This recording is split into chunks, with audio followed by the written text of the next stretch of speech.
Hey,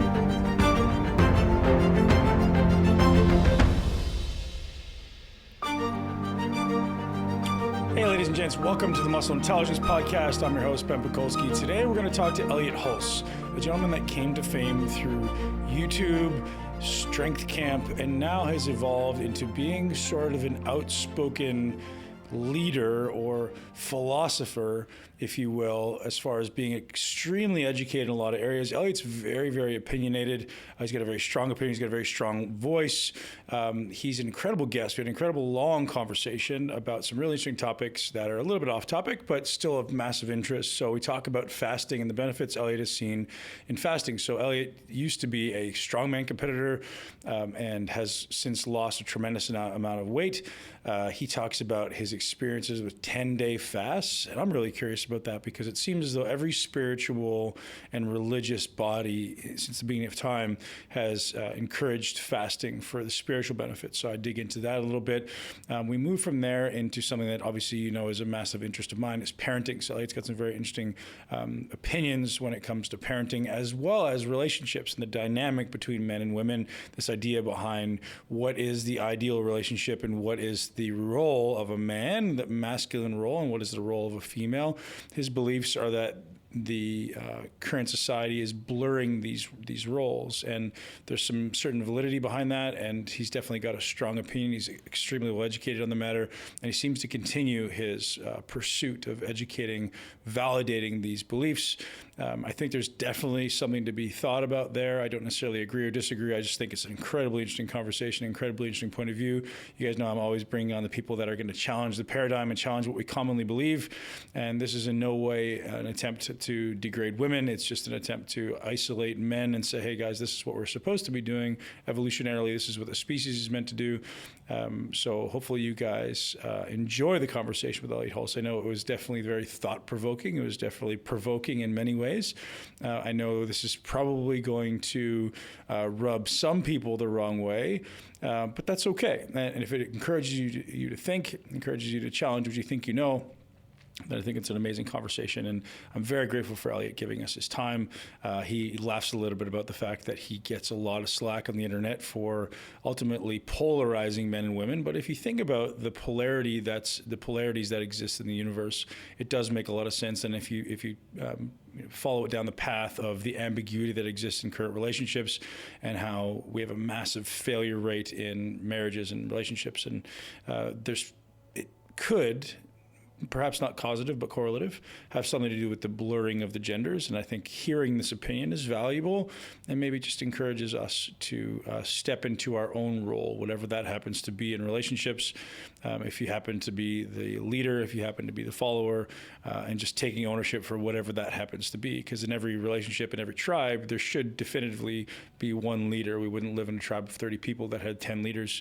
We would obviously be misled and be very confused, which is, again, what it seems to be going on in society right now. So a lot of really interesting conversation. Elliot and I really enjoyed chatting, and I love talking to very, very smart people who can back it up. And again, remembering this is one man's opinion. This is his perspective.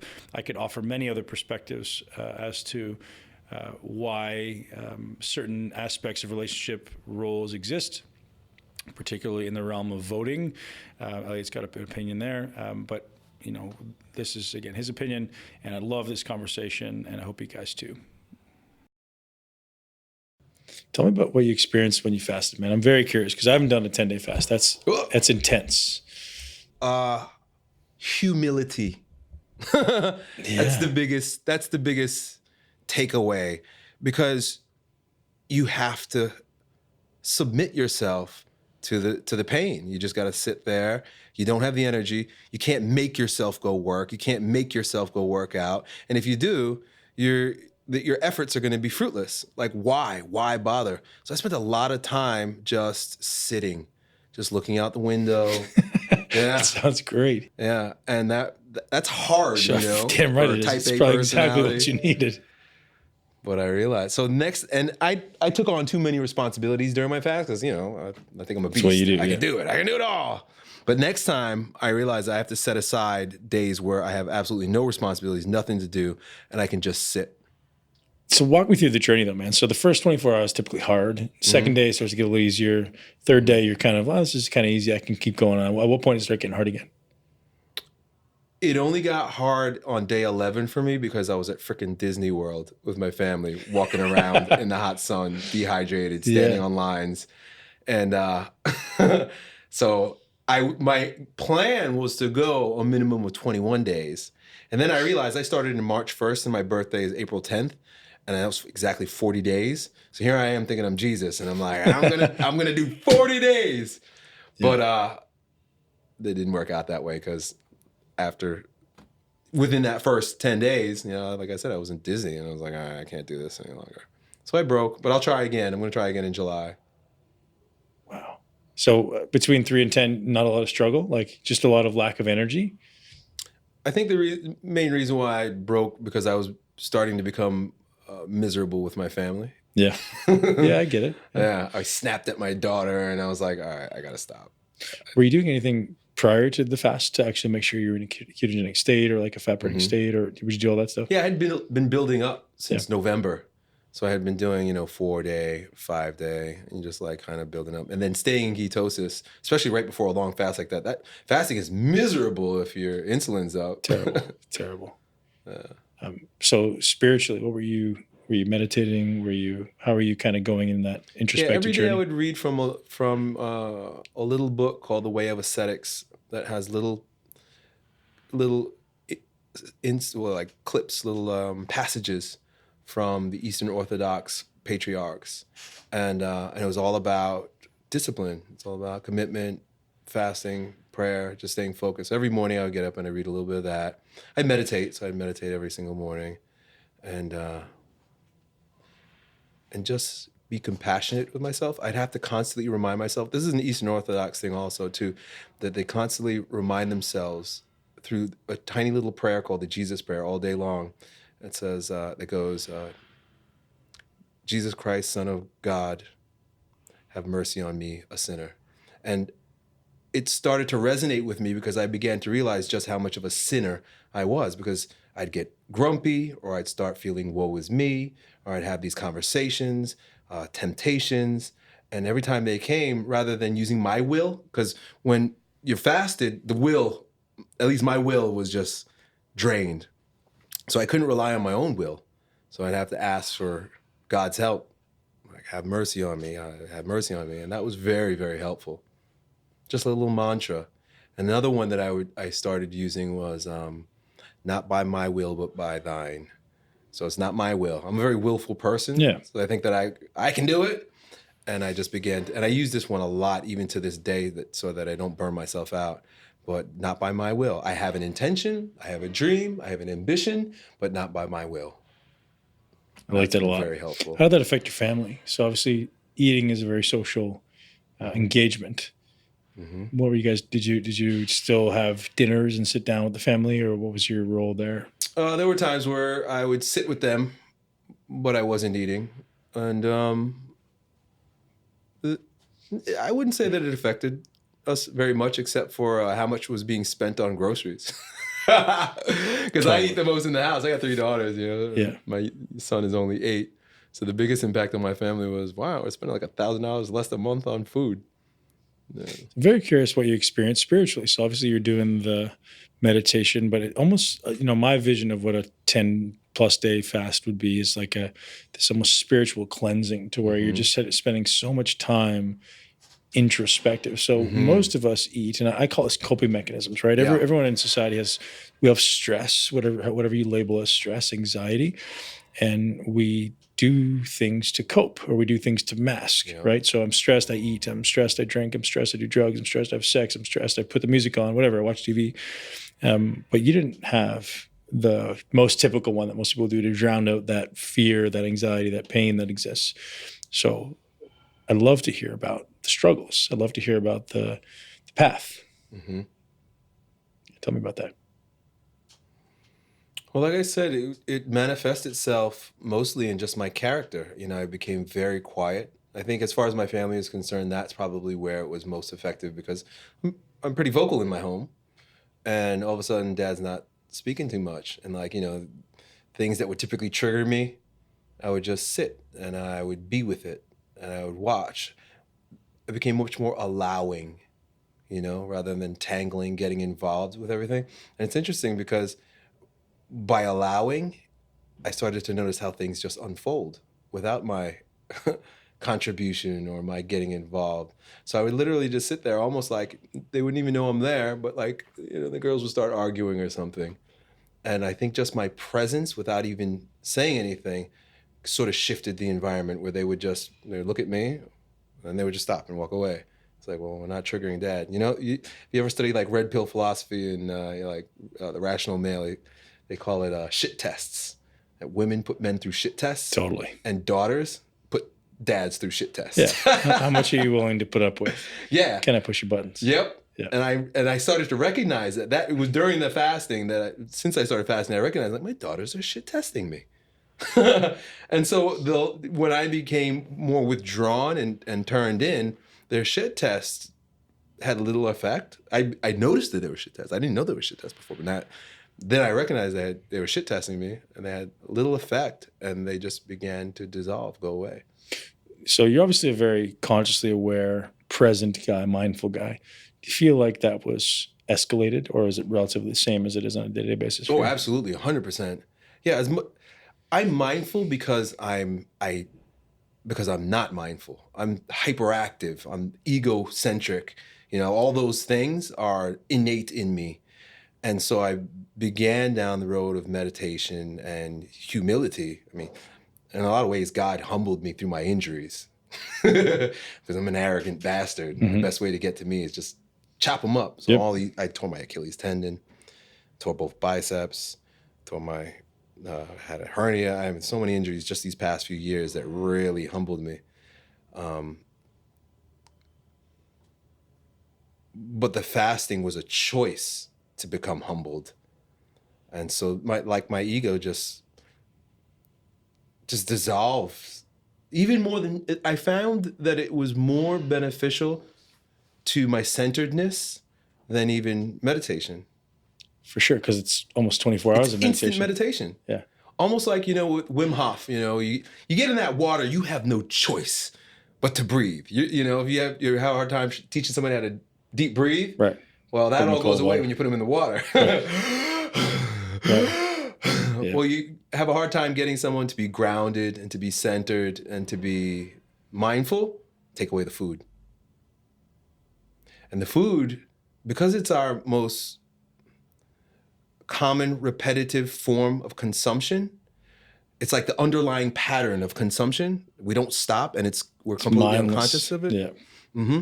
When that was taken away, I began to notice all my other addictions. I didn't realize I had, like sex, for example. I didn't realize how emotional, and I've been with my wife since we were 14 years old. Right. I didn't realize how emotional I was about sex when I came to my wife until I started fasting. Even addictions like social media and whatnot. I was smoking a lot of weed for a while. And it wasn't until I started fasting that it just fell away. So you stopped smoking weed while you're fasting as well? Yeah, well, I had to. Before I got into the prolonged, I was doing like some shorter ones, and Danny and I were laughing on the way here because he's my dealer. There's like, if you fast and smoke, you're not gonna fast. No. So I had the munchies. So I began to realize, okay, I have to stop this. But then it was so easy because I was just not consuming anything. Right. Extremeness, we were talking about before, like it's better to be extreme than to be all the way moderate. Yeah. If I'm stopping consumption, then I'm just stopping consumption and it's easy. Right. But if it's like being moderate, just a little bit, cutting calories, whatever it is, that for me is tough. Well, so I had a guy on my podcast a couple weeks back, Brian Kane, and he said, the hardest thing in the world is being 99% in. It's so much easier when you're 100% in because there's no doubt that creeps in. There's no uncertainty. There's just, this is the way I'm going. Burn the boats, go. As soon as you have that 1% of doubt and like, maybe I'll eat a little bit. It's over. It's game over, right? Yep. So you're absolutely right. It has to be 100% or nothing. Mm-hmm. Yep. You break that seal. That's it. It's done. How did you break the fast? Was that at Disney? Yeah, and I had to decide. Once the food came to the table, I had to look at it. Yeah. and decide, okay, am I going to break my fast? If it wasn't what was appealing to my soul, I had to really ask myself, is this going to be the right thing in my body? I would have just kept fasting. But my wife knows me. I'm a food snob. And I was like, we're going to eat at Disney. She's like, don't worry. It was like the best place they had, which really wasn't so bad. But what they brought out was this huge salad. And it just looked so satiating. The vegetables were fresh and crisp. Right. And just one look at it, I was like, yeah, I'm breaking fast. That's the only thing I've ever wanted to eat, either when I was dieting for a show or when I was fasting. Similar restriction for me. And the only thing I ever wanted was fruit or salad. Yep. Like something that's like, because you're getting a little bit of sugar, you're getting a little bit of water. It's the only thing I ever wanted. Mm-hmm. Very interesting, man. So what sent you down this path of wanting to fast and wanting to challenge your will and challenge your ability to be ascetic? Well, I started fasting. I assume we're rolling. We rolling? Yeah. Nice. I started fasting in 2002 because I became a part of a spiritual, a religious community called the Baha'is. And it was so funny because I found the community and I was sold right away. I love the scriptures. I love the people. I was like, oh, boy, I want to be a Baha'i. And they're like, well, we start the Baha'i fast next week. And I had never fasted before. I played college football, was lifting so, I never went without 6 meals a day, pounding the food, drinking the protein shakes. And here they are like, well, it's a part of being a Baha'i is you fast for 21 days. Actually, I'm sorry, it was 19 days. And I was into it. I was like, oh man, because it's a challenge also, talking about being extreme. Somebody throws a challenge like that in front of me, especially when it's for, I say spiritual ego, for transcendence. I'm like, hell yeah. So that was my first fast. And they fast almost like in Ramadan, where it's from sun up to sundown. So, I would eat and drink in the morning and then go through the whole day without food and without water. So it's a dry fast during the day. And my life transformed in miraculous ways during that 19 days. And I ascribed it at the time prior to, now we have all the science about fasting, which is amazing. But at the time, I was just like, wow, the celestial blessings from the Lord are descending upon me as I embark on this religious fast. And so my character changed, my body changed. I had not been under 200 pounds since I was like in 9th grade. And so I lost all this weight. I became, as I mentioned before with the 10-day fast, I had become much more centered and spiritual. And I was armed with all the Baha'i writings. And so I was very humbled and pious during those 19 days. And it rejuvenated. Now that we know that there's autophagy and what it does to the brain, I realized that during those 19 days, I literally became a different person. I think stem cell production amps up and stuff like that. Yeah. So when I came home, because I was in Springfield, Massachusetts at the time, when I came home, my friends didn't recognize me. Like, whoa, what happened to you? So I was just a completely different person. And that's when I first started. That was my first fast. I'm not familiar with Baha'i. Tell me about that. So the Baha'i faith is a religion where one of the main principles is what's described as divine progressive revelation, which basically means that God is constantly speaking to mankind through divine manifestations or teachers, Christ-like figures. And so the Baha'is believe that, Abraham, Moses, Jesus, Muhammad, Buddha, Krishna, Zoroaster, that these are all divinely inspired teachers that God just, based on God's logic, decides, well, at this place, and it's usually where darkness reigns, at this country, at this particular time, God has his cycles, I'm going to descend upon the people through this teacher and enlighten them, wake them up. And we do know that, where religions are sparked, a renaissance usually begins. You know, I think of like Muhammad and how he brought together the warring tribes of Arabia. And it's like funny because a lot of their religious practices were very practical. Like Islam may have saved France, may have saved parts of Europe. Can't say the same now, but back then, because they came in with this practice of washing, which, you know, back then and during the particular age that I'm describing, and I can't give you the exact dates, the French were pretty nasty. They were not bathing. They'd be caked up with makeup and put on perfume. And so there was a lot of sickness. And here come the Muslims, and they're washing their hands, washing their face, washing their bodies. And as they came in and taught that practice, which was divinely inspired through Muhammad, disease cleared up. And so, you know, that's God's intention with all religions, is to raise humanity back up. So Baha'u'llah is believed by Baha'is to be the most recent of divine manifestations. And he showed up in Persia, Iran, modern day Iran, and I think it was in the 1830s. And his message included what I just described as divine revelation. And he preached global unity. And so that was very appealing to me at the time. You know, like I've always been attracted to religion. But being of mixed race and growing up in Long Island, New York, I had a hard time fitting in, knowing where I belonged. You know, everybody knew what they were. And then they asked me, like, what are you, Elliot? I don't know what I am. So when I was wanting to come closer to God, and a big part of the reason that I was drawn towards coming closer to God is because I started reading philosophy, and I became introduced to quantum physics, science. And I started reading the works of a man named Rollo May, I think his name was. And it was the first time that I ever heard God described in a scientific way with this poetic, philosophic language. And it transcended my race, it transcended sex, it transcended the flesh, and it was scientific.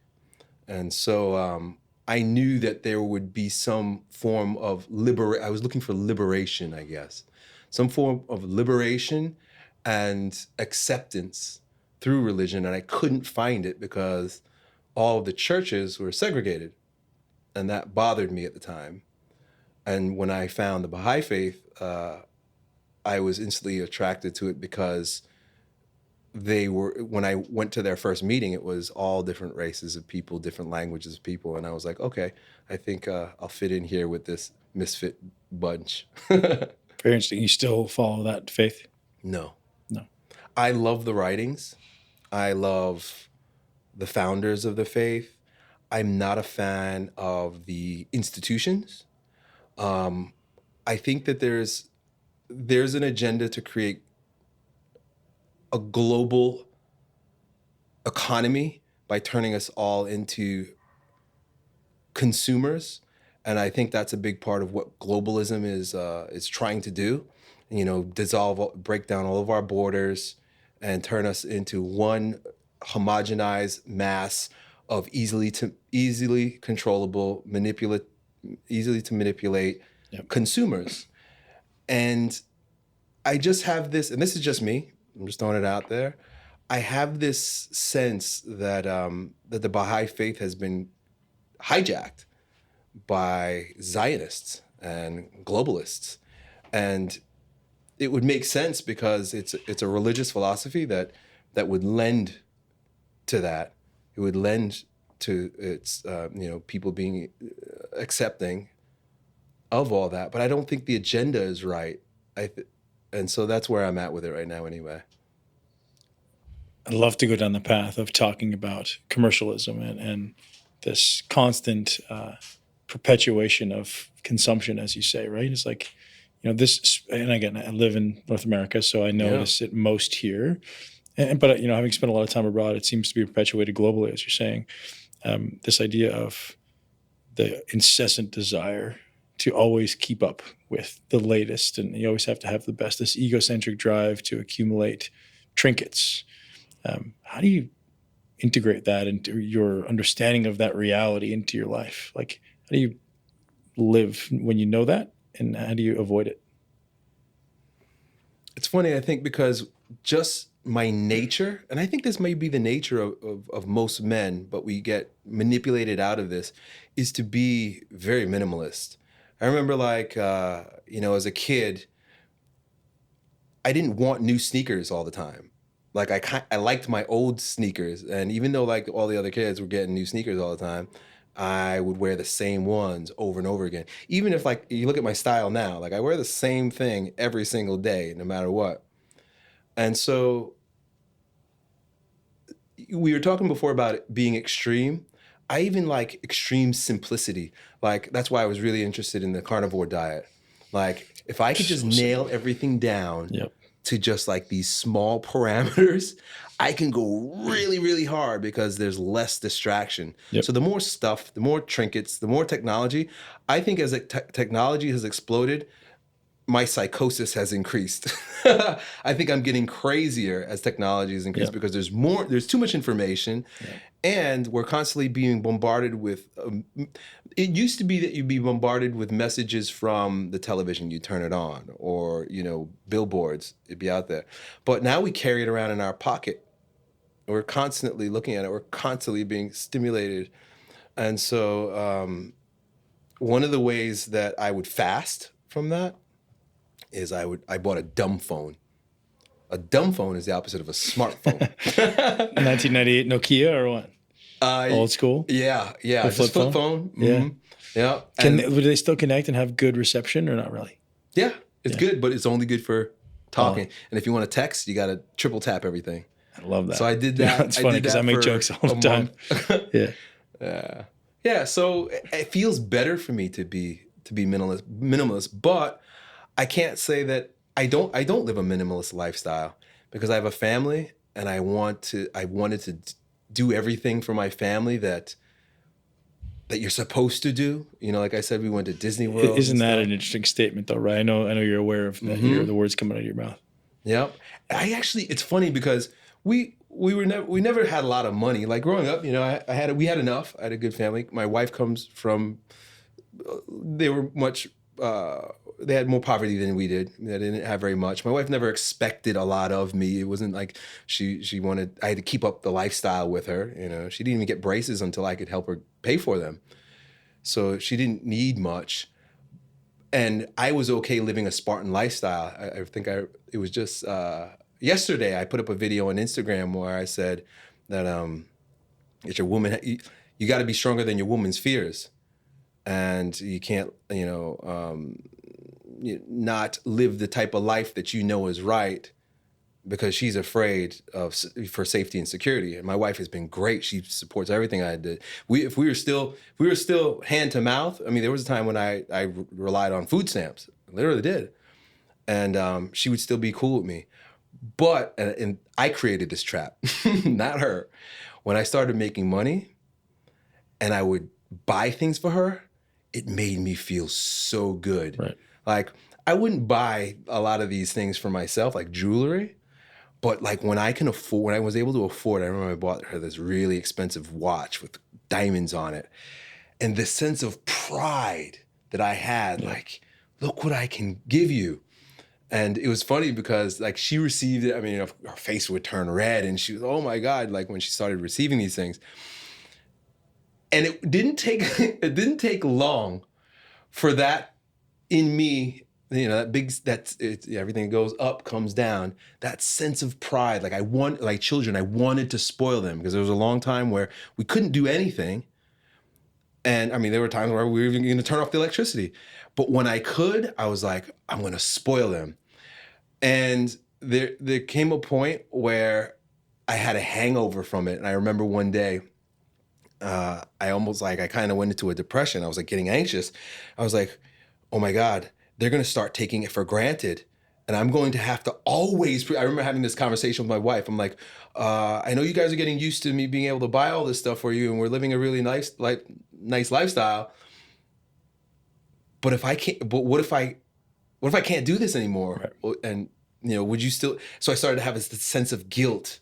And this is, these are all ways that I was wrong. These are all my beta blue pill conditioning that caused me to be this way. But I can talk about it in retrospect now because I could see how I allowed myself to be manipulated by consumer culture. How do you avoid having your kids be manipulated by it? And do you? We're both very pro great parent. We're both trying to be very unique and very thoughtful and mindful in our approach. And I try to be so conscious of the words that I choose and the gifts that I buy and how to make them appreciate it while still realizing that they're super privileged, right? Like super privileged. But it's very hard to allow them, to almost shelter them from the nonsense that exists in this world and actually let them have an intelligent view. And do you care at such a young age? Like, what are your thoughts there? Well, the first thing I would say is that as a parent, you got to realize that if you're spoiling your children and giving them the things that you want to give them, you can't expect anything in return. I just felt like that was important to say because you can very easily grow resentful and be like, oh, you spoiled brats, I'm giving you all this stuff. You got to remember, wait a second, they didn't ask to be spoiled. Right. You did it. Yep. And so and that's why even I brought up the story. Like I remember there's a really good visceral feeling that was associated with being able to provide. And there's also conversely a very bad feeling that's associated with not being able to provide. And yes. So you're avoiding that while chasing this desire of like, I want to feel good about myself. Totally an egocentric drive. Yep. Yeah, absolutely. So my kids are spoiled. Yeah. And, you have 4? And I don't blame them. 3 girls and a boy. Yep. Yeah.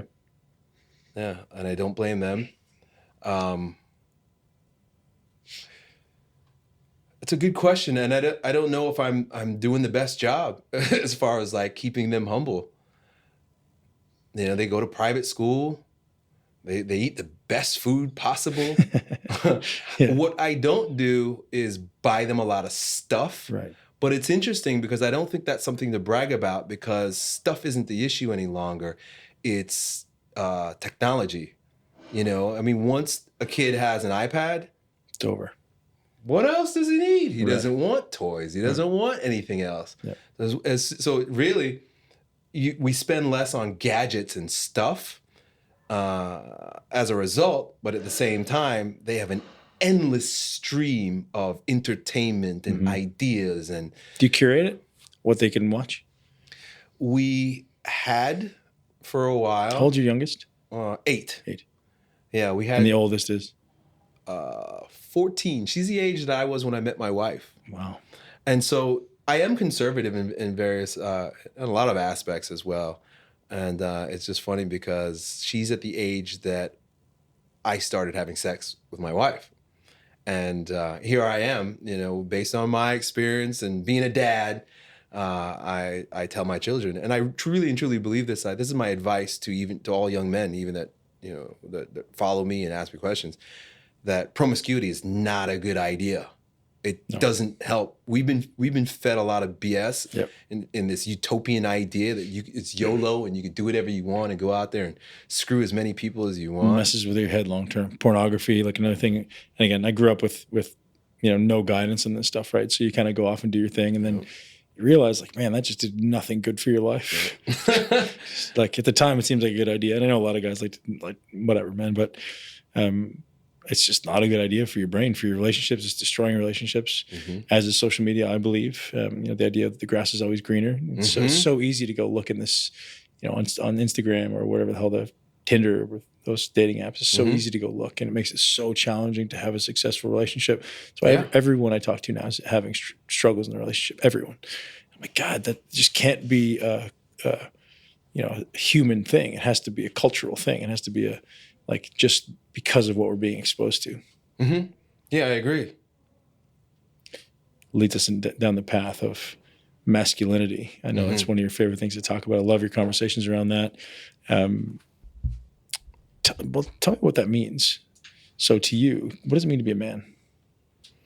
Well, I look at it this way. Everything in the incarnate universe, everything that's tangible, everything that's here, everything that we can sense has it, when it's boiled down to its most fundamental building blocks, have a duality to them, a tick-tock to them. I mean, even think about your heart, systole and diastole, inhalation, exhalation, proton, neutron, or electron. I don't know which one it is. Electron, right? That's the feminine, negative, and then the positive. Proton, Everything's negative and positive. Even the technology that we're talking about, it's a series of zeros and ones. Yeah. Right? Zeros and ones. That's all this is. Digital. That's why they call it digital. Digits, 2 digits. And so the basic fundamental building blocks of everything that not only is physical, but creates potential is negative and positive. And what I mean by that is, of course, technology is because you've got the potential of the negative and the positive working together. A man and a woman, the woman being negative, vagina, empty, man being positive, direct, masculine, erect. Giver, taker. Come together in order to produce. That's our most... The ability to create another human being through the negative and the positive of male and female is really... That's where all of our power comes from. All of our power is sex power. All of our power is sex power. And it doesn't necessarily mean penis and vagina power, but remember before you and I were talking about parasympathetic and sympathetic. Yep. Sympathetic, parasympathetic. So it's this balance between the masculine and the feminine that allows the world to be. And so, I mentioned before about globalism and this desire to flatten the playing field through egalitarianism, or what I like to say, equalism as a religion, which doesn't exist. It doesn't make sense. We're not equal, because if we were equal, we wouldn't have the power of negative and positive. And that there's this agenda to destroy the sexes. And you see it through, I put up a post yesterday on transgenderism, where they're trying to confuse the children into believing that they don't actually have to identify with being a man or a woman. You can be 25 different sexes. And by doing so,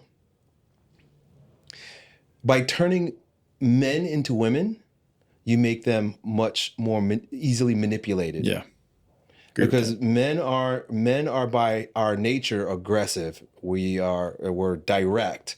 We're not easily swayed. That's why in Genesis, the serpent came to Eve. He didn't come to Adam, because Adam would have been like, "Get the fuck out of here!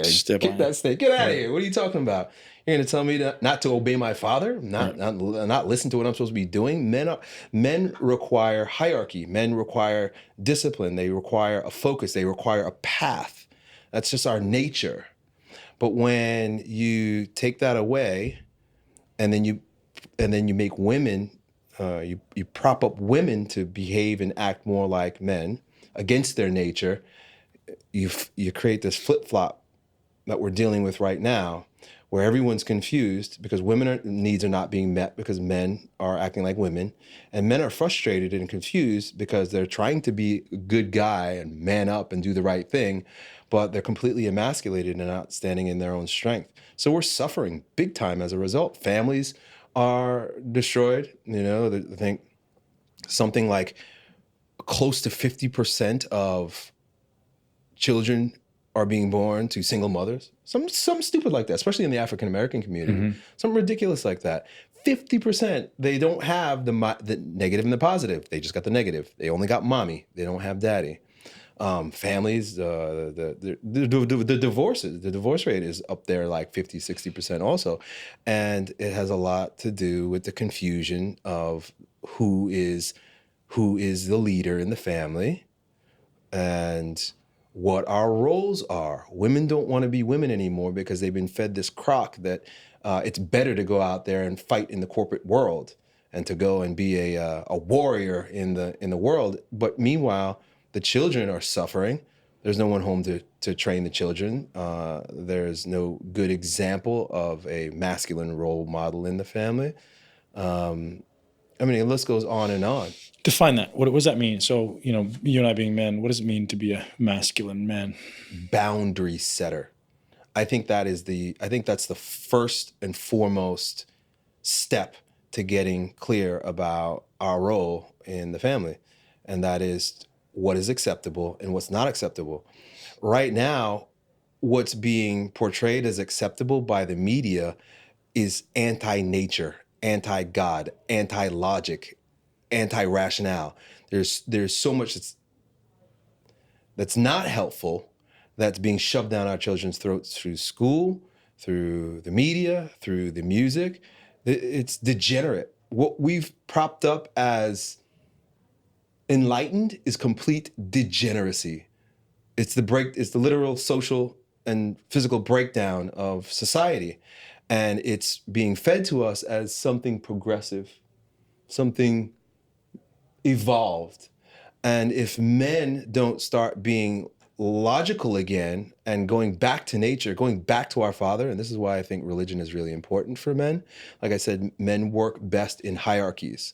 And when we have a pattern where the word father comes from, paternity, when we have a pattern or an archetype to look to for an example of how life should be lived, and the greatest example, I'm going this way, but God manifests himself in the physical world. Look at nature and how nature goes about things. When we start, not only is the pattern set so that we know the Tao, the way, the laws of nature, so that we can live in, the Christians would say, walk with God. But also, as a man, we pull down the authority of the father in the home by having a religion, by having a faith, by having a God. So I think that's important also. I don't think a man can carry the weight of authority that he needs in his home, especially in this world, if he's not pulling it down from the divine. Because the government has authority over your family, the schools have authority over your family, the media has authority over your children's minds. So we have to bolster ourselves and support ourselves with as much patriarchal energy, father energy, God energy, power as possible. And you have to have faith in order to do that, because the world will tell you you're wrong.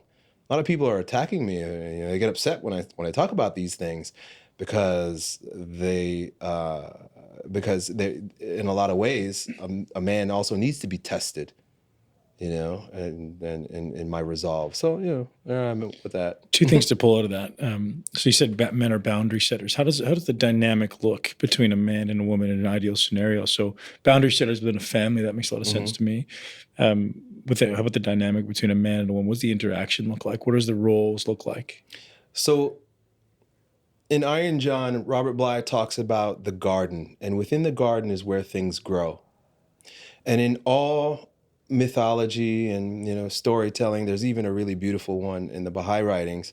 There's a wall around the garden. Nothing grows beautifully without a wall around it, because it needs to be protected from scavengers or deer or people who want to come in and pick. So a wall, like Donald Trump wants to build a wall, and everybody is so upset about the boundary that he's setting. But I remember as a kid, my dad, we had a big fence around our house, and we had a great family, because my dad made it a point that everything inside these boundaries, everything inside these walls, I care for, protect, and put all my focus and concentration and love in, so that it can flourish on the inside. And I think when a woman has a walled garden, she can relax and cultivate.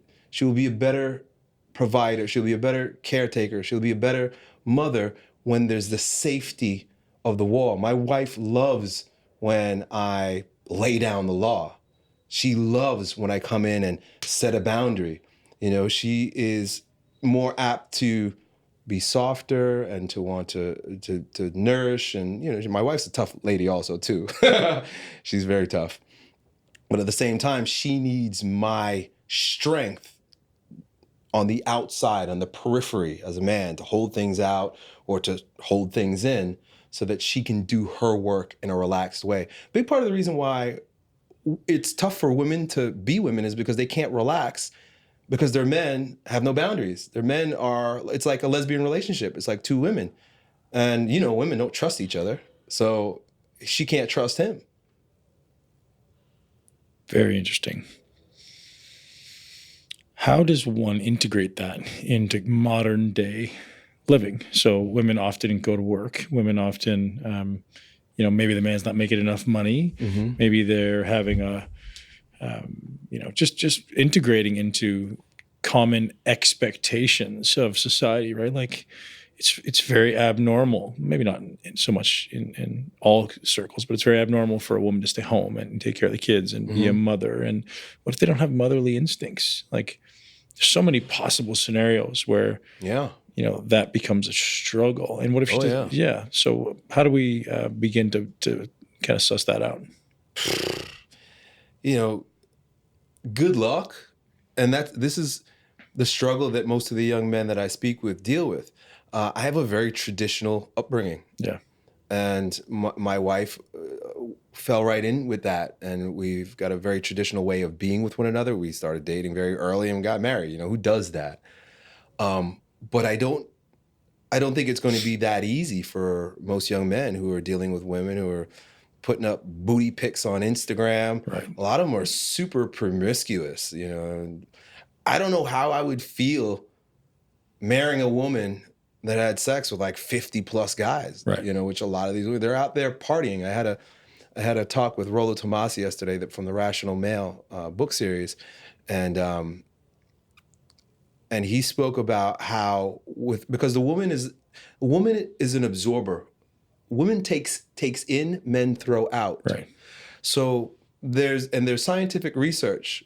I'm not making this stuff up. Make a lot of stuff up, but this one, secondhand scientific research that says that when a woman receives the sexual impression of a man, that it stays as a part of her DNA, even so that that potentially the children, it might be your child, but there are potential aspects of the child that come from previous sex partners because there's an impression on her, through epigenetics. Sure. You know that? Epigenetics, yeah, of course.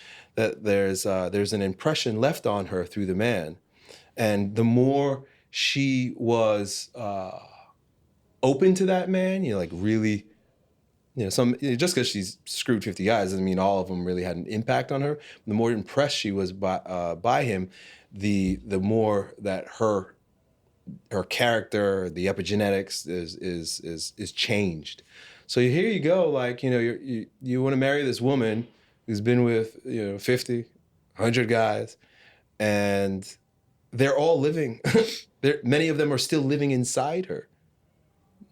So I think what we're going to end up doing, and I think what's important, is a move back to, and we're seeing this. I do believe, I know we're seeing this, a move back to conservatism.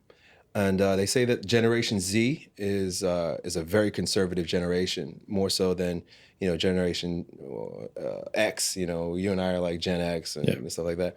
And in fact, I heard that we were the most promiscuous of all generations, Gen X. Of course, we were children of the parents of the '60s, the hippies, yeah, right. But now Gen Z the pendulum is swinging back. I follow this guy on YouTube. His name is Dr. Steve Turley, and he just wrote a book called The Rise of Christendom.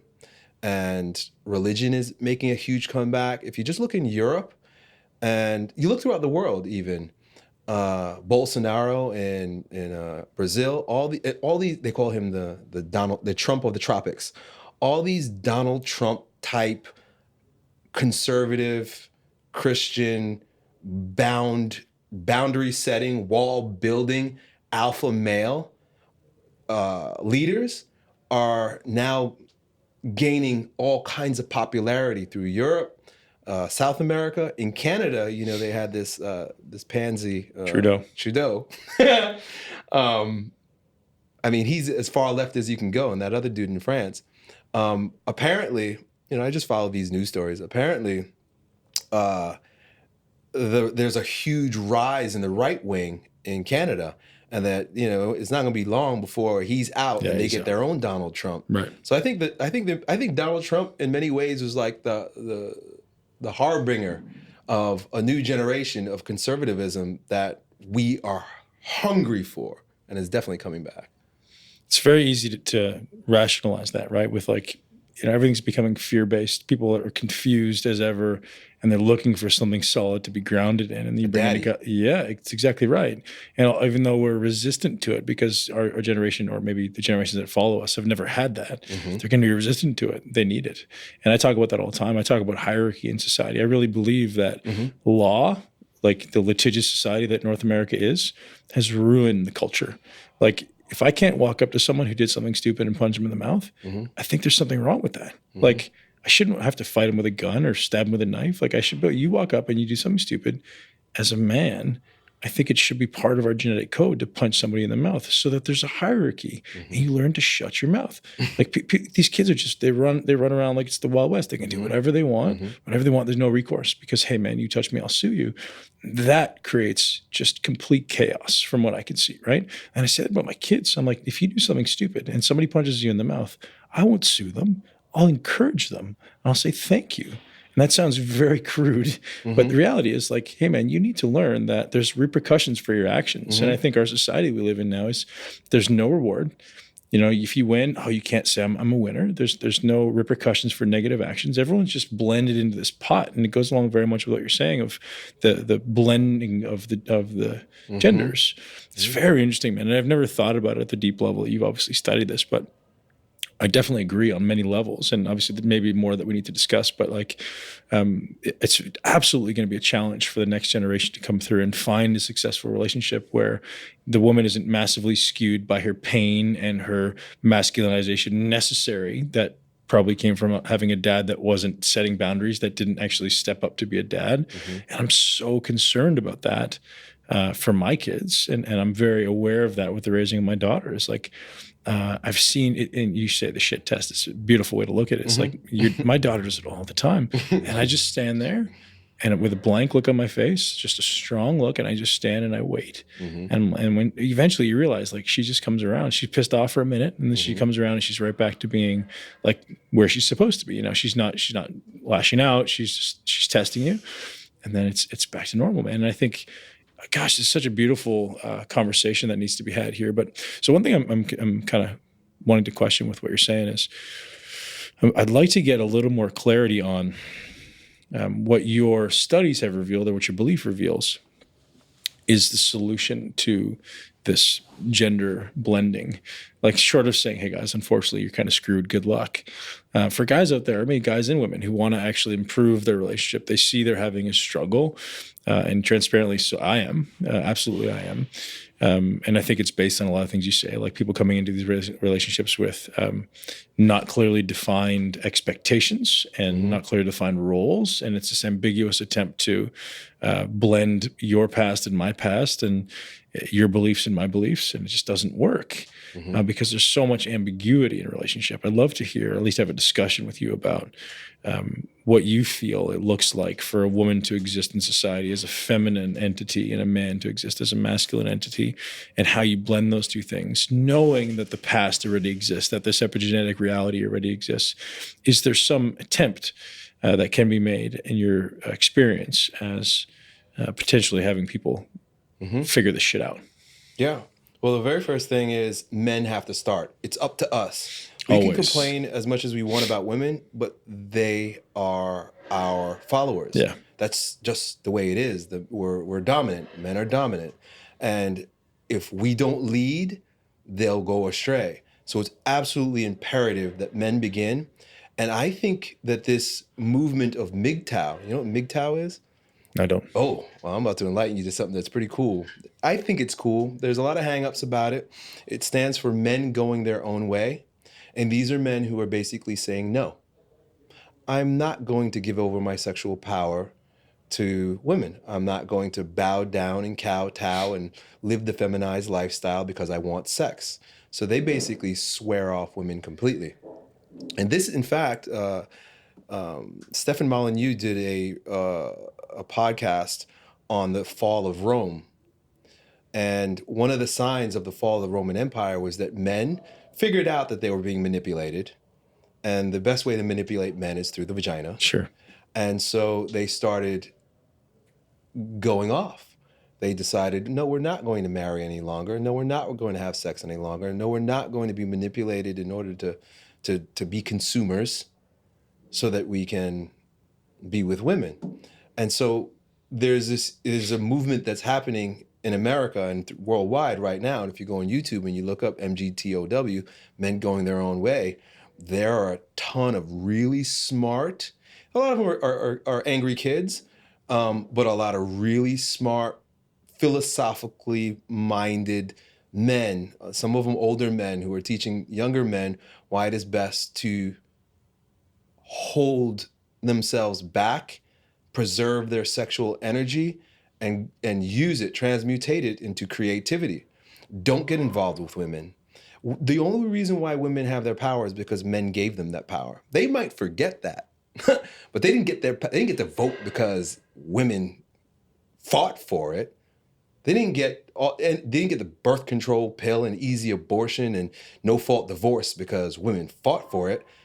Men had to yield. Men had to give in. Men had to allow that to happen. So in the same way that all the power had been given away, men at an individual level can begin taking our power back by not needing pussy. And that's really where our downfall is. And this is why you even look through all religions have their monks.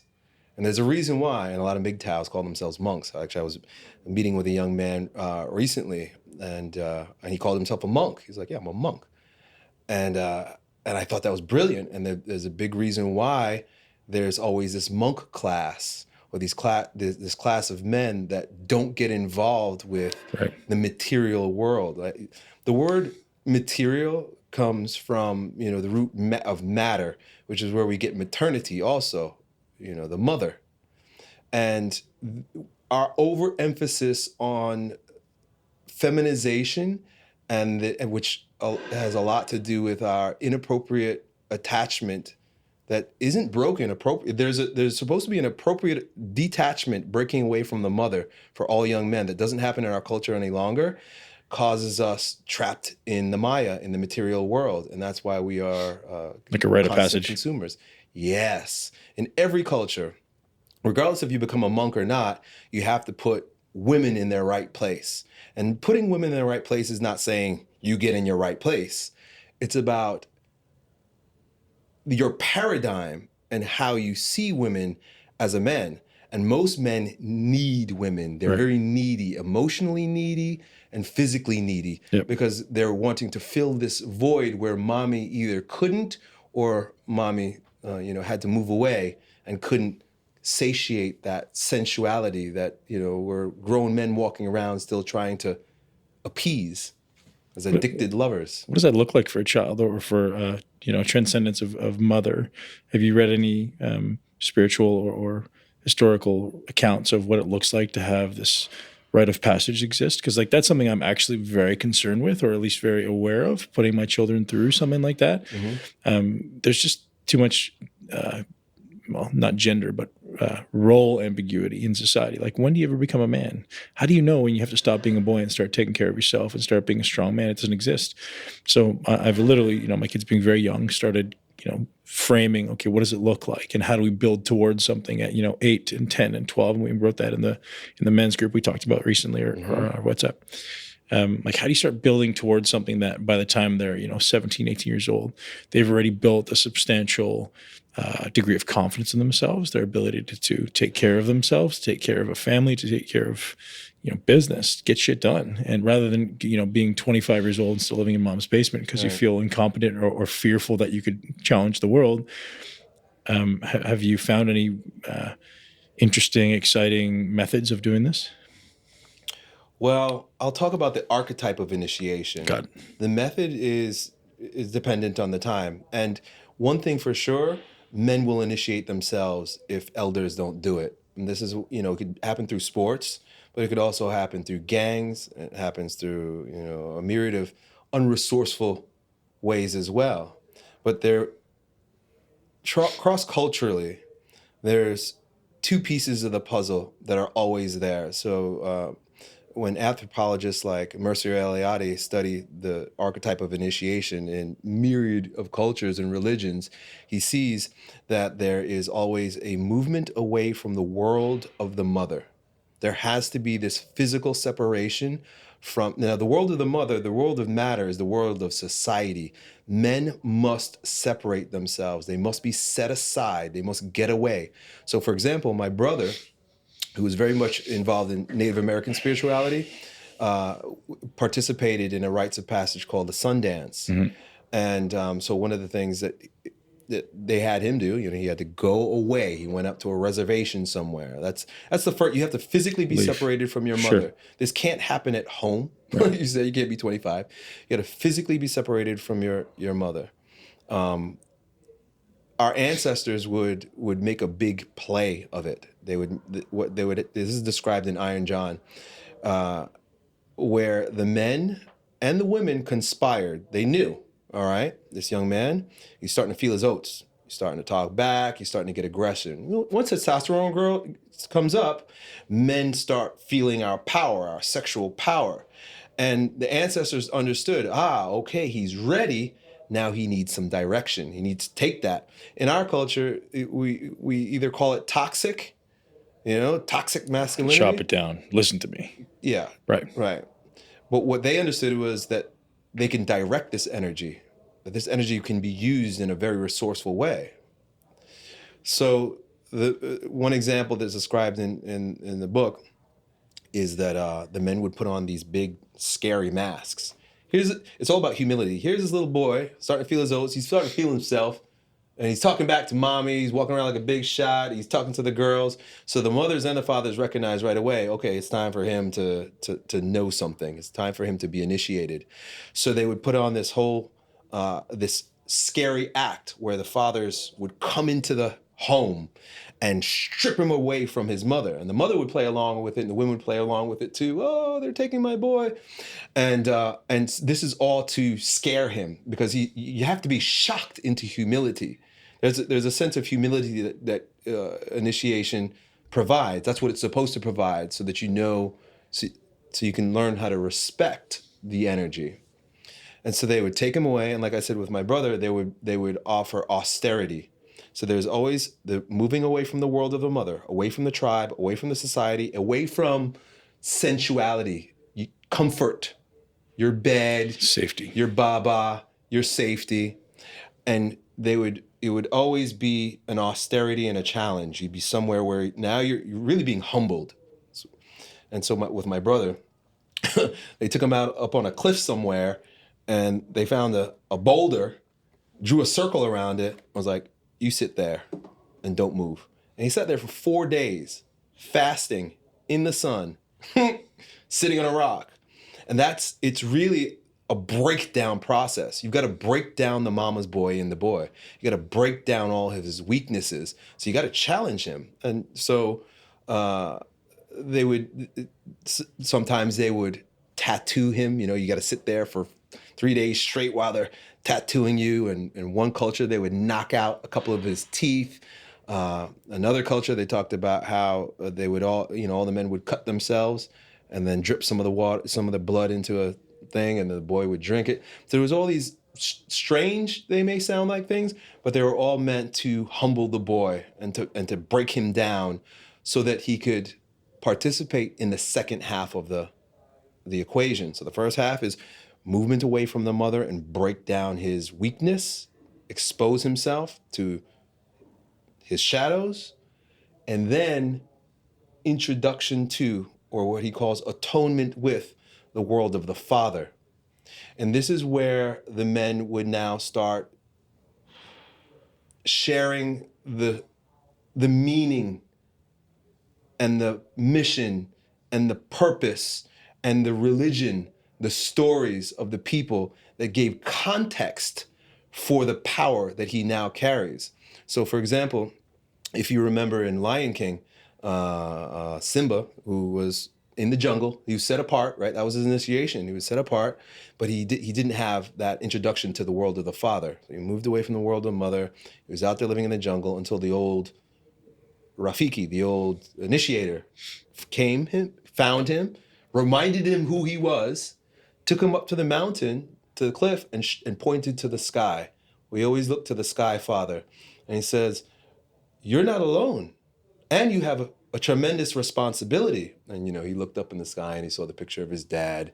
And his dad spoke to him and told him, you're the king and this is important for you. And you're not alone. There's my father and the great-grandfathers and the great-great-grandfathers, patterns, paternities, fathers, God. And so that he has now a sense of dignity, a sense of meaning, a sense of purpose. So he can go back, and this is the way our ancestors would play out the drama. It's a lot of drama. We take drama for granted these days. He would come back, and in many cases would look completely different because, they would scar him or something like that. And he would get a new name. You're no longer baby boy, you're big man. So they give him a new name, and there would be a celebration to it. It's funny because they would also do like a drama where he was being reborn through a makeshift vagina, as is described in some of the anthropological work, where they would create like a maze for him to go through. And then on the other end of the maze, he's going through the bushes or whatever. On the other end, it was like he came out. He came out of the bush. He came out of the vagina. He came out and he's a brand new person, and they would all recognize him. Mom would, see him and like, whoa, who is this man? Pretend like she didn't know him. And the having everyone participate in the drama creates an emotional sense that I'm no longer that boy that was stripped out of here a week ago. I am a new man and I have a new mission. And not only that, I'm responsible to all of the other men, and not just to my fathers and to the elders, but to the fathers above. Think about the amount of honor and dignity and purpose that a young man has when he goes through that kind of drama.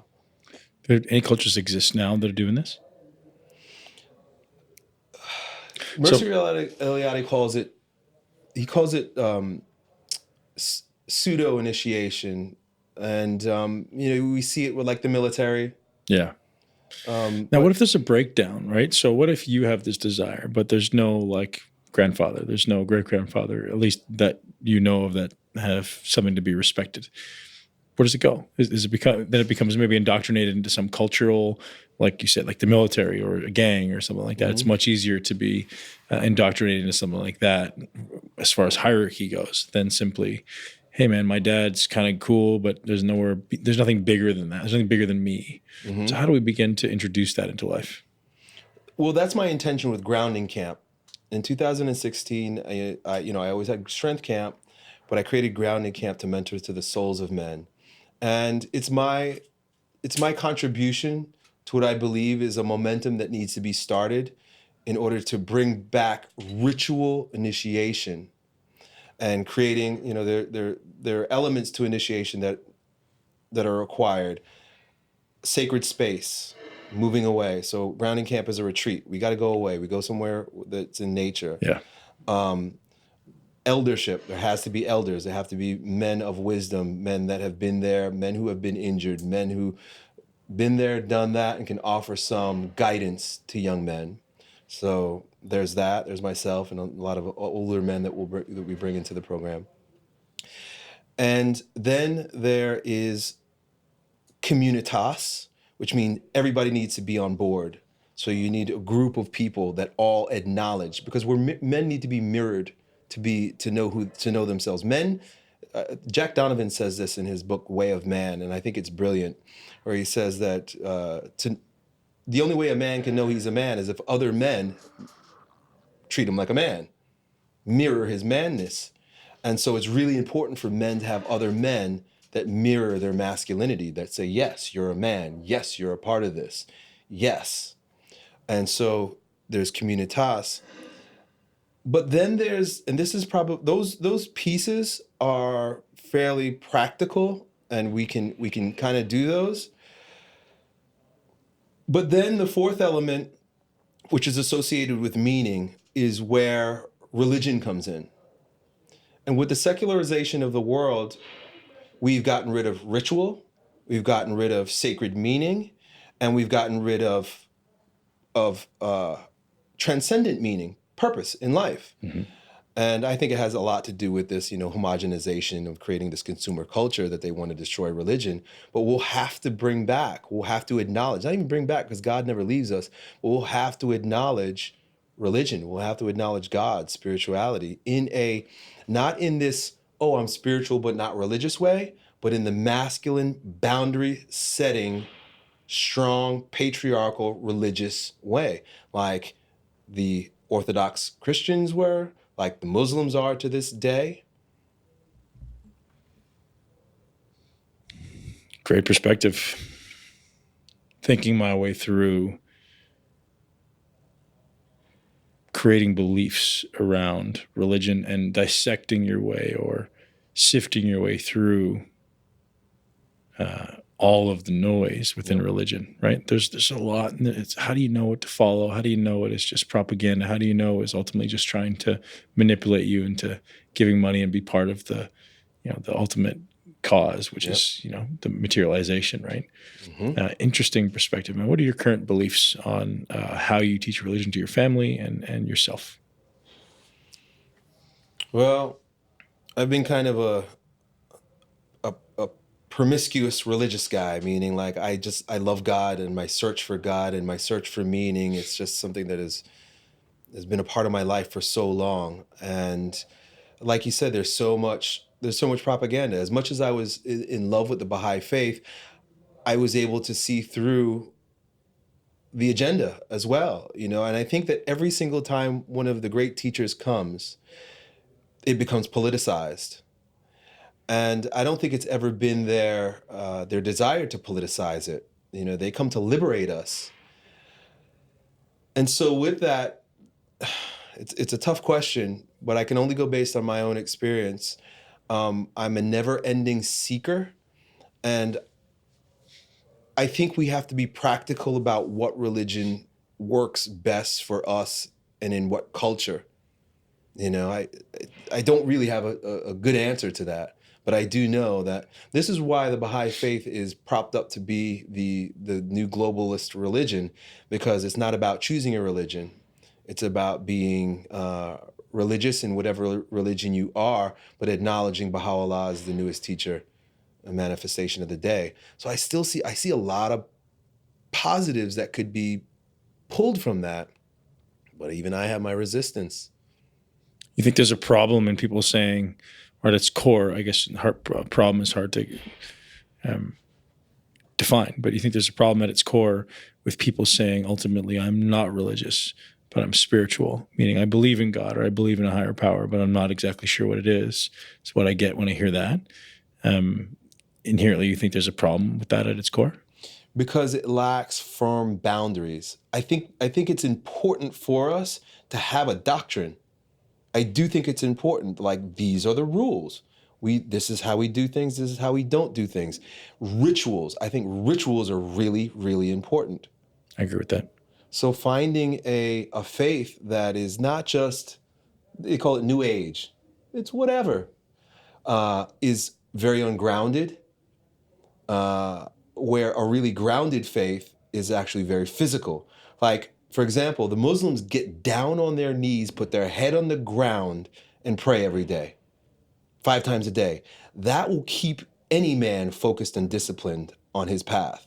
Just the mere physical act. Prayer, like I was talking before about the Orthodox. I really like Christian.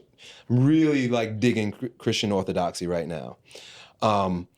Their prayer is very physical. And I think when it boils down to it, the roots of all religious prayer is physical. But the Orthodox say that you're not praying if you don't fast. You've got to humble yourself. Think about putting your knees on the ground and putting your head on the ground. There's a humility that's associated with that physical practice. You must physically enact a ritual in order to acknowledge and to come into atonement with God. Otherwise, we're walking around as spiritual egos. Do whatever I want, say whatever I want. There's no respect. There's no, you talked about hierarchy. There's no sense of hierarchy. There's just loving, peaceful, flower-picking Jesus who thinks everything's okay and that there's no boundaries. That's New Age Jesus. Masculine Jesus tells you, just like a good dad tells you, this is not appropriate. I don't care what the world says. I don't care what the world's doing. We don't do this because it's inappropriate. Or it is in your best interest every day to do this. Or like fasting, it is, Jesus tells us, it is in your best interest. If you want to come to the Father, you come through me. And I'm telling you right now, pray and fast. Christians who call themselves Christians that don't fast are not Christians. They're feminized beta versions of a watered down Christ. It's commercial Christianity made for the masses. A real religion is rigorous. It's got to be rigorous because our egos are strong. Do you have a family doctrine, like a set of rules that's maybe listed out for your family, or is this something that's just they just know from your constant reinforcement of it, or do you actually have something physical? I don't have a physical doctrine. I began many years ago, and Colleen and I pull it out every once in a while, and I had this operations manual, the Hulse operations manual. But like Mike Tyson says, that everybody has a plan until they get punched in the face. Mm-hmm. Sure. So, there was a plan, and then I got punched in the face. Check this out. This is how ignorant I was. Part of my plan was no TV in the house. And for a long time, there's no TV. No TV because I don't want my family manipulated by media. Little did I know that they were going to be carrying around TVs in their pockets. Right. So I gave into the world in that way. But as far as teaching, and I got 3 daughters. It's, teaching a boy and teaching daughters is a little different. What I offer more than anything is a living example of how a man that they would benefit by being with is like. This whole idea that men do this all the time because they've been feminized, that they want their daughters to be strong, independent women. Well, yeah, she's going to be anxious, she's going to have rotten eggs, and she's going to be waiting until she's 40 to have children, and she's going to be a career woman, and you're not going to have any grit. There's a whole lot wrong with, of course, you want to protect your children, but I would love for my daughters to have a strong, righteous, alpha male husband. And so rather than trying to turn them into men, which is what that's what we do. I'm going to make her a strong, independent woman. I try to demonstrate the type of, and I tell them too, that by verbally putting up those boundaries, I think something seeps in that I hope that you meet a good, strong, stable, alpha male to be your partner in life, to be your husband. And so I think that more than anything, I offer that. And then my wife is a great example. I mean, none of our children's parents, most of them are, a big percentage of them have been divorced, but none of them can boast that they've been married and dating since they were 14 years old. I mean, my children, especially my daughters, because they're getting into that romantic age where they think we're cute, which I think is cool. It's like, yeah, your parents are pretty cute. We're pretty cool because we've done things the right way. And we want nothing more than for you to have the same kind of cute so-called relationship by doing things the right way. And we've made some mistakes, and we tell them about our mistakes, and it is our intention that you don't make the same mistakes. I can't stop my children from doing anything. It's impossible. You can't stop them. But I make it very clear that these are my intentions. This is what I believe. This is what, I tell my daughters, don't get tattoos. Do not get tattoos. I fucked up. I got tattoos all over me. My dad's got tattoos. My whole family got tattoos. But I made these mistakes. You may make the same one, but I have to say it. So just by demonstrating and speaking up. You talked about this new YouTube series you're starting now to discuss the mistakes you've made in your life, and you're talking about mistakes in your relationship. Just share a few of those with us. The big ones that maybe have had the greatest impact on your life that you were very, very sold on in the past, and maybe are shifted now. Well, the big one that comes to mind is premarital sex and having sex at an early age or being promiscuous as a young person. I'm grateful for the way things turned out for me. And even like speaking with Rollo Tomasi yesterday, who's like an expert in intersexual dynamics, and he advises lots of young men. He asserts that if you're going to get married, it's better to do it early. It's better to do it early because you protect one another. And I totally, so I'm kind of like, I'm going both ways with this. Let me go back to your original question. Part of the reason why I would not have, why I don't advise it, is because of the emotional dependency that arises at a time when we're very immature. And I recognize that both my wife and I had an emotional dependency on one another. We filled a void with one another. I put it this way, we became addicted to one another. I became addicted to her, she became addicted to me. It was cool because we never broke each other's hearts. We were always loyal and honest with one another. So it worked out really well. The good side of that, which I have to point out also, and this is why I don't want to say it wasn't a mistake for me, but it's something that I advise that maybe I would have been different about in the past, is that we protected one another. We protected each other from rampant promiscuity.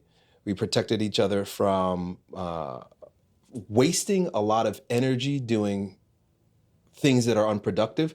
Like, I am confident that a part of the reason why I was able to become a professional strongman, I was able to build my business, I was able to do so many things so rapidly, is because my sexual energy was not sprayed all over the place. Right, it's focused. My sexual energy was focused. So, a lot of it has to do with sex, being prudent about that. Going beyond just the relationship. Some of the other mistakes you've made or things you want to discuss. In what realm? Because I made a lot of mistakes. Well, the ones so you said you did a YouTube series, and there's a few that probably pop out to you and go like, man, I wish I had known this when I was 18. Yeah. If you're going back to talk to your 18-year-old self, what's the greatest lesson you want to teach your little Elliot? I would have appreciated my alpha father so much more when I was younger. If I understood how feminized I was being by the world. Did you guys headbutt? Yeah, I resented him. I resented him because he was a strong boundary setter. He was a strong alpha male in the home. And growing up with American TV, going to schools where you're taught mostly by women, and women, whether they do it consciously or not, resent men and try to undermine them, and especially if they're unconscious. My mother's a good mother, but in retrospect, I can look back and I can think like, even to this day, she'll say things jokingly, but I'm like, you resent my dad's power, and there are things that she would do to undermine him, and that seeped into my consciousness, sure. Where then I would feel not resentful towards him, but I didn't respect him in the way that I do now, right? Because I realized, boy, you were a strong man. I see that happening in my son some days, and I actually, because I'm so aware of it, I'll have a conversation with him because I am strong and I'm very speak with conviction, and I make sure there's very strong boundaries. But I see the resentment building some days. Mm-hmm. So having those, he's a very smart kid, so having those like one-to-one conversations to let him know, like, hey, there's a reason we're doing this, and I know you want to do this and this and this, but just rationalizing with him, I think is very useful. I don't know if your dad ever did that with you, but I think just talking to him rationally, being like, if you want to be a great man, and here's why we need to make sure these things are all in place for you to live your greatest life, for you to be great in your, the rest of your life. Yep. I think it's a powerful place to come from because, people are always undermining you, right? The whole world undermines men and fathers. Right. And it's not just women, right? It's men, it's media, it's TV. Like everything undermines authority because authority is bad. Like, well, I don't necessarily agree with that. I agree that some authority is misguided, with ill intention. But I think having your kid at a young age learning to differentiate between at least have a thought process behind like what is ill intention and what is good intention. And he may not always be right. And my daughter may not always be right in her judgment of the intention, but at least she has a thought process rather than mindlessly following like a robot. Right. Like, think. I always say to them, you don't need to believe everything I say. Like, it's okay if you question everything I say. I have your best interest at heart. I hope you question it. I hope you have your own thoughts. But at the end of the day, these are still the boundaries. And I encourage them to be free thinkers. Hopefully that ends up, it seems to be working well for me. So encouraging thought. Now, how about as far as your physical body, some of the things that you're doing other than fasting, some of the things you're doing now, maybe with your mind, with your learning, anything that you want to discuss there as far as like, man, I wish I would have known this when I was 18. Well, when I was in elementary school, I was diagnosed with attention deficit hyperactive disorder. And they put me on pills. So I took Ritalin. And, you know, my parents did the best that they can given the information that they had. They didn't know anything, yeah. And my parents are from Belize. Right. My mom came and she became a nurse. And, you know, when you grow up in a third world country and you come to America, everything is right in America, you know, because it's advanced. Yeah. So my mom, you know, she got involved in the medical, you know, profession, and she's here. And so it's like the doctor's word is what it is. Yeah. And so anyway, so it was neither here nor there, but, you know, the school decided that this kid was just way too hyperactive, had way too much energy. Too much energy, man. Way too much. So we gotta put him on experimental pills. Short of putting you in a cage, let's just throw you on some medication that's going to numb your brain, right? Yeah. Yeah. Again, another one of the reasons why I homeschool, man. It's like my kids have that, and I don't ever want to take it away from them. We were at the airport 2 days ago. They picked me up, and they were just absolutely free souls running around. And people are looking at me like, why aren't you keeping your children under control? Yeah. And I would start running around with them. I'm like, I'm going to start chasing you playing tag. There's no way I'm going to ever take that away from my kids. Yeah. I hope they get diagnosed with ADHD. Yeah. I'm like, I can only wish that they have such free souls and free minds that they can run around with reckless abandon and just like be free. You know, I do my best. And that was one of the things that, you know, I think you asked that question when we did our little video out there, like, what's the reason I took the kids out? Well, oftentimes going to their school, and if you've been to your kids' school, I know they go to private school. Mine went to private school too. They literally make them walk down the hallway with their shoulder touching the wall in a single line. As soon as I saw that, I was like, man, we're out. Like, and I get it, because in America now there's a lot of concerns around gun control and gun violence and stuff. So the kids have to be very, very controlled. But I saw that and I was like, there's no way. Like, I would feel like a terrible human being if I let my kids grow up in this shit where they have to hide under their desk, you know, once a week to practice. And I'm like, I get the concern. I get it, man. But like, I just don't want to subject my kids to that. You know, as much as it may be naive to restrict them from these things, like, you know, protect their little vulnerable brains. I just think it just makes sense. Like, I don't want my kids walking down the hallway in single file with their shoulder against the wall. Otherwise they get in trouble and they get pulled out of line because they were out of, like, no way, man. Yeah. Like, I was a kid in school who acted out.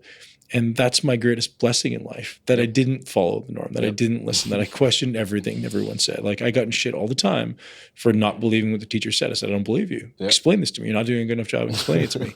Go to the principal's office, right? Like, every class, all the way up to college, man. Like, okay, well, is that a bad thing? No, it just doesn't fit into your box. I didn't know that at the time. And I wish I had someone in my life to say, hey, man, it's okay. Follow your own path. Because, like, man, I have so much passion that was like clubbed out of me from a childhood, because like, you can't do that. You can't do that. You can't do that. And all of a sudden you're like, fuck, what can I do? So you literally stand there frozen. Like, I don't know what to do. I don't know what to think. I don't know what to say. I can't say anything. So I'm just going to shut up. And that's a big problem. And hopefully we can encourage some, you know, forward-thinking fathers and mothers to guide, facilitate, and love. And everything I always talk about just comes down to love, man. Unconditional love. How do you harness unconditional love without judgment? But how do you even harness that unconditional love if you don't have the space? And when we're so busy and we're at work and they're at school, like, where is the space to develop that, to cultivate that? Where's the walled garden? It doesn't exist. Yeah, and I get it, and that's part of culture, and you know, doing your best to cut back and not have so many needs. And you talk about living the minimalist life. Reducing what you think you need to keep up with everyone else. It's a very challenging world. But, you know, that little bit of time that you do have with your kids, making every second count. So, like, I'll go home to my kids now, and, you know, my son and I have a date night tonight, and my daughter's at gymnastics. And the second I, you know, park the car, turn the key off, I spend 2 to 5 minutes there anchoring every single thought about who I am, who I want to be, who I want to show up as, how am I going to show up? Am I happy? Am I positive? Am I bringing my shit with me to that relationship? So I'm doing my best. And again, I'm not perfect, man, but I do my best in every scenario to show up as my highest and best self, to give him a role model, to show him what it looks like to be strong, to be loving. Because I think loving and strong don't need to be dichotomous, right? Like, I can be a strong dad and still show him unconditional love. I think it's part of the reason I was able to maybe have that awareness. I had that role model in my life. It wasn't my dad, it was my grandfather, but I had that role model of like a level of respect that was unheard of and a level of love that was unheard of, right? Yep. And I think that may be a really important part of how I became the man I am, and I want that for my son and my daughter. So again, giving parents some guidance out there is like show up with unconditional love, remove your expectations and judgment, and give them strong love, right? And let them know who's in charge. Let them know what the rules are. They need to respect you. And again, I ran into something like that this morning. Like, I'm sure there's a lot of time. I'd love to actually have you talk about like what it looks like when Elliot Hulse sees his boundaries are being stepped over. You know, your kids go, "Hey, Dad, I see that boundary right there. Putting this on this side of the line. You don't like it there. How do you react? What's your coping strategy?" Well, it depends on my mood. Right. Yeah. So, like, for example, my daughter crossed the boundary, and I had to break down her wall, like her door. I had to do it twice. First time I did it, I kicked it. And that's just where I was at. I'm gonna let you experience viscerally my rage. And it's funny because I do it consciously. Sure. And like I'm walking over there and I'm like, boom, and I'm trying to get a reaction. I'm creating drama. A little bit of fear. Second time I did it, I just went with a hammer and took off the door and put it on the side. And she locks the door. Well, with each child, this goes along with your question. You got to find out where their pain lies, because, like, for example, I've got 4 of them. The same kind of punishment that I give one, the other one will be like, exactly, yeah. So with my daughter that I'm talking about, she really relishes her privacy. And she broke some privacy boundaries in our home. So I was like, oh, well, then you don't get any privacy boundaries. And so we took her door down. In fact, and she doesn't watch, I don't know if she's going to watch this, but she'll find out. I've been just waiting for her to ask to put it back. And if she ever asks to put it back, I'll put it back. But I know I like it when she has no door there. None of my other children close the door. She's the oldest. But I remember being a kid and teenager, I always wanted my door closed too, so I understand. But we get to see each other more. We interact more. I know what she's doing in there. And she has not asked for it back. So I think there's something in her also that appreciated. Or she's afraid. My taking, she might be afraid. Maybe. Right. When we take their screens away. Yeah. Like they're begging, they're asking, but she hasn't asked for the door back. So, I'm just gonna leave it down. So there's a consequence. There has to be a consequence for a broken boundary. And like I said, when they were younger, I would put on a drama. You would see my fury. And I learned this from my dad, and I don't know if it's right or wrong, but I want you to know that I can be violent. I want you to know that I can be strong, that I can be rageful. And my dad used to say, I want you to know that I can be crazy. And I can be crazy right now. And that would just put some fear in our hearts. So I don't know if it's the right thing, but I want them to know. I struggle with that all the time. I want them to know that I can flip out. Yeah. So I struggle with that because, like, when they're not reacting, I'm always, I call it my Hulk smash gene, right? Like, I'm the calmest guy in the world until I'm not. And I'm always giving them like, hey, I'm just letting you know that was once. Hey, I'm just letting you know that was twice. Mm-hmm. And if it happens a third time, you're not going to like the repercussions. Right. And I'm always giving them that warning.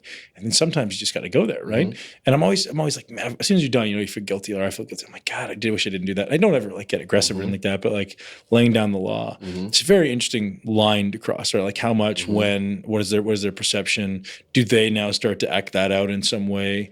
Like, is that a good thing or a bad thing? It's very interesting, walking down the path of human. I see that though. Yeah. I think they need to know. I think that's why they talk about the God of the Old Testament being rageful. Right. It's all against, it's bad. It's bad that he is rageful.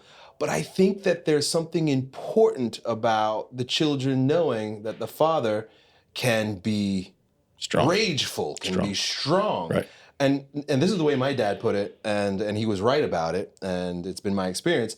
I only need to show you that side of myself once. Totally. Instill the fear of God once, and it's over. That's it. That's what I did from the time they were very young. I'm like, So that's when my you do plan. that countdown, 1, 2, 3, if there's no frame of reference for what 3 is, Right? They have no idea. Once you see 3, you know what's up. You don't want to see 3 again. Right. And I know I'm so conscious of it now, which is like you said, it's a conscious thought to go kick a door in. I don't know that I go that far, but it's absolutely a conscious thought, which I think most parents don't have the ability to actually be present in that moment and go, how is like playing it forward like a chess master, right? So that's the way I think is like, okay, I do this, they're going to perceive this, they're going to perceive that, this is how I'm going to respond and make sure that I'm getting the right lesson across. So that emotion, that fear is important because it's getting their brain into like a reactive state. And then I'm literally playing it ahead. Okay, this is how they're going to perceive this. And this is how I'm going to take that perception and guide it down a path of learning, right? So I was like thinking those 3 steps ahead. And if I'm able to do that in the moment, which I usually am, then I can make that conscious decision. Like, is this a good idea or a bad idea, right? But I don't know that most parents, and from my experience, most parents aren't as conscious of that as they need to be, right?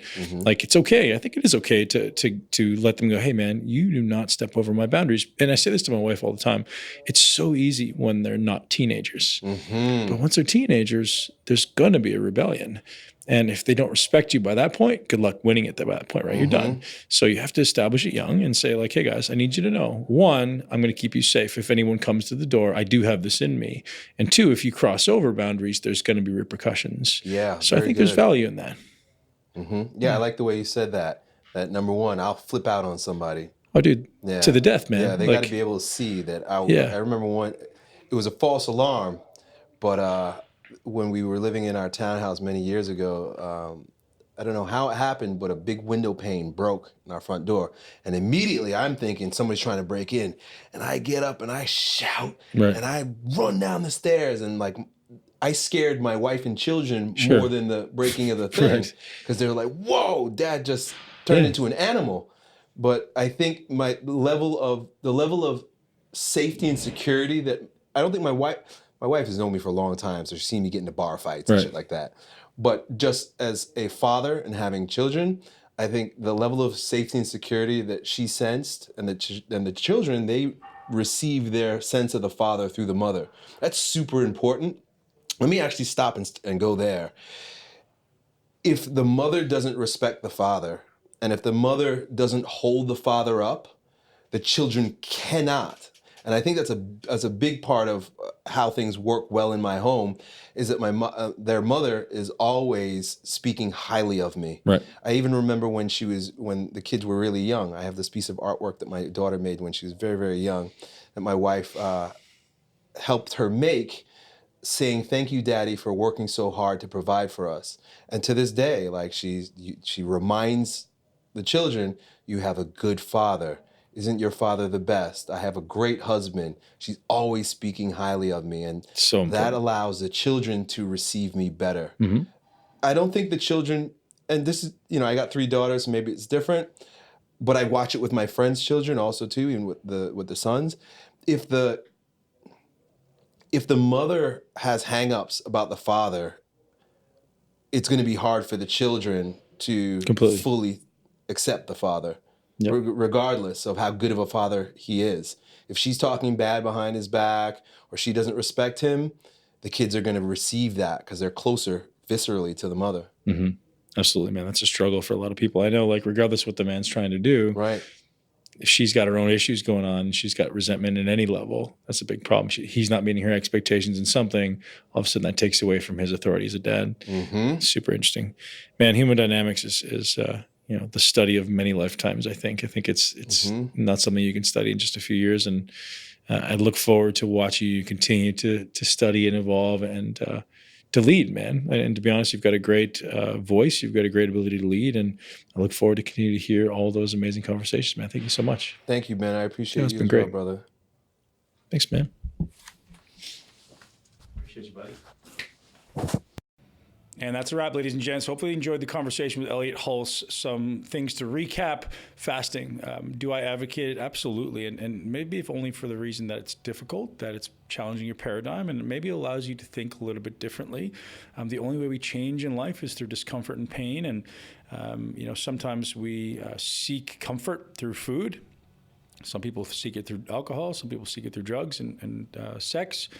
but getting uncomfortable is a sure path to changing the way your brain works, changing the way you look and feel.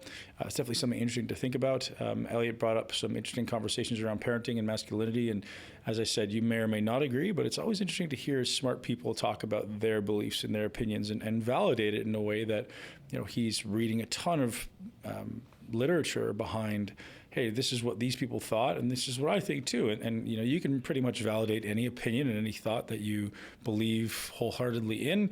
So he's seeking out the information that validates that. And, kudos to Elliot for doing that. And I don't want to say I disagree or I agree. I think he's definitely got really interesting opinions. And the point of the show is to take this valuable information from everybody and learn to create your own paradigm. Learn to say, hey, I kind of like that thought, or hey, I just don't like that thought at all. I'm very offended by that thought. I think it's wrong. Okay, well, great. That's your choice. And now go live your life the way you choose. But being blinded to these opinions is, again, a blind spot. And don't ever be offended. It's okay to be offended, but realize that it doesn't have to be your belief too. You can choose your own path. We also obviously talk a little bit about this controversial idea of voting. You could take the opinion of, yes, men did let women vote. That's probably true at some level, or is it maybe that everyone has equal human rights, right? Everyone's a human being. We're all equal worth, and everyone should have the equal right. Men had just repressed women in the past. Again, whatever you choose to see, you choose to see. It doesn't matter. All that matters is you think, and you become more present, more conscious, and actually think. And that's really the big goal of this show, to get you guys thinking, to get you guys questioning your beliefs and thinking outside the box a little bit so we can make this world a better place. Most people live well below the line of conscious thought. And if we can encourage just a little bit of conscious thought, even if it comes in a positive form, sometimes a negative form, being conscious and present in your thought is really the big goal of improving humanity and increasing the consciousness of man. And I hope you guys experience that from this show. If you guys want to leave a review for myself or for Elliot, this may be a good time to do it. Go over to iTunes, leave us a review. Let us know what you think. I read all the reviews. I want to know what's going on in your life. I want to know what you thought about the shows. And I get so many amazing reviews on Instagram and iTunes that I'm so grateful for you guys, and realize that stuff drives the show. So if it's something that you guys like hearing, if you want to experience the show, please, by all means, continue to leave us reviews and share it with at least one person you know will love it. And please don't forget to subscribe to the new Muscle Intelligence podcast. Have an amazing day. Live your greatest life in a body that you love.